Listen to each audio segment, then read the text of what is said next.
So I wanted to give you a little bit of insight into my philosophy behind recording the Fastback Sessions specifically.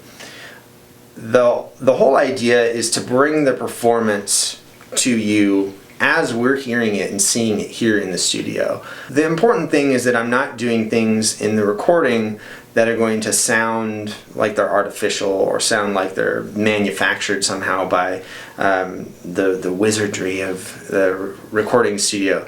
It's more about just capturing the performance and just bringing that performance through to whatever you're listening and watching on.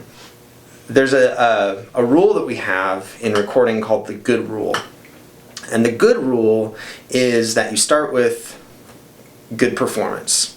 You have a good space to record in, you have a good performer, you have a good song, and then it goes on down the line. So, where that gets into this room is the preamps. So all of the preamps I'm going to show you are all high quality mic preamps, and we're going to have, we're going to open some of them up a little bit and kind of look at them in terms of, how they function. But for now, I just want to kind of give you an overview of all that.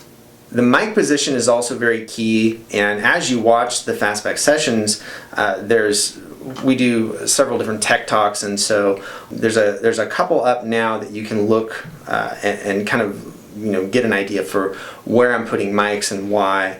We kind of go into a little bit more detail on that, but just keep in mind as you listen, as you look, that the whole philosophy, the whole idea is to bring the performance through to the recording.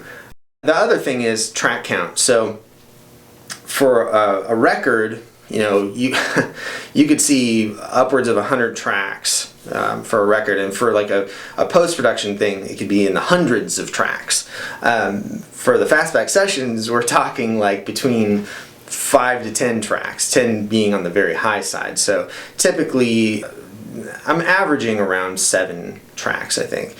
So that's not a ton. And the neat thing about that is that I'm not having to manage lots of cabling, lots of gear, lots of different levels. I'm really just focused on miking the performance and getting that performance to come through the recording. And that's really the key to the whole thing.